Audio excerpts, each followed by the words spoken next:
kalau misalnya kewenangannya itu di Kemenpan RB, sementara ya Kemendikbud sudah klaim bahwa dia sudah 1 juta, nah kenapa Kementerian Agama juga tidak melakukan pendekatan kepada Kementerian Pan RB supaya untuk Kementerian Agama juga dialokasikan formasi yang cukup besar juga, karena itu namanya nggak fair. Ya itu sudah dilakukan, cuman terkendala anggarannya di kementerian belum berhasil. Izin pimpinan, kami memahami, jadi situasinya seperti yang disampaikan pimpinan, dan meskipun ini berat, kita akan berikhtiar.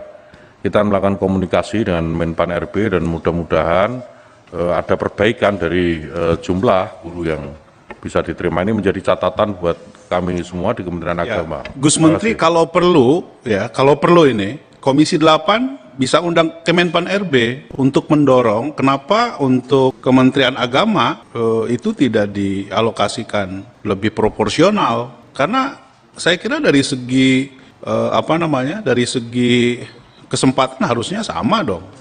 Ya kan? Bahkan saya kira Kementerian Agama lebih besar yang honorernya dibandingkan dengan yang di bawah Kementerian Pendidikan dan Kebudayaan gitu. Ini juga Pak, izin Pak Pimpinan, ini juga yang jadi masalah, yang 9.000 itu yang lolos K2 kemarin. Jadi tidak ada ruang lagi orang-orang yang bisa masuk untuk P3K ini.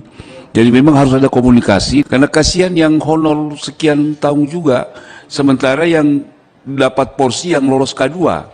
Itu barangkali yang bahkan Pak Menteri Agama dengan alokasi yang diberikan 1 juta untuk Kementerian Pendidikan dan Kebudayaan, mereka malah bingung juga untuk menutupi sebanyak itu. Saya bilang Kementerian Pendidikan dan Kebudayaan kebingungan, sementara kita malah jauh kekurangan. Nah inilah poin penting dari Pak Menteri, Gus Menteri yang baru, yang saya kira punya kemampuan untuk melakukan akselerasi yang lebih luas gitu kepada kementerian-kementerian terkait dalam rangka memastikan bahwa kesetaraan dalam konteks perlakuan pendidikan itu harus dilakukan lebih proporsional dan berkeadilan gitu. Saya setuju sekali Pak, karena misalnya tenaga pendidik dan tenaga guru di Kementerian Agama itu 916.000, ini kemudian ditambah dengan 162.940 rumah itu ke pendidikan. PNS-nya cuma hanya sekitar 17% Pak. Dari jumlah 200.000 lebih. Cuma 17%. Karena itu saya kira kita sangat berhak, Kementerian Agama berhak untuk mendapatkan itu. Satu, yang kedua, termasuk PIP. Kita juga sangat minim sekali.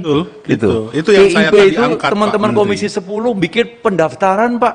Di sana. Pendaftaran siap mau PIP ini puluhan ribu per orang. Sementara Komisi 8 Pak, tahu aja enggak itu soal PIP itu Pak. Jadi poin saya, itu yang saya angkat dari awal, bahwa ini mesti ada ya keadilan anggaran dalam hal pendidikan antara Kementerian Agama dan Kementerian Pendidikan dan Kebudayaan. Oleh karena itu, Gus Menteri, saya kira penting Gus Menteri melakukan pembicaraan, menghitung kembali soal kesetaraan politik anggaran pendidikan kita.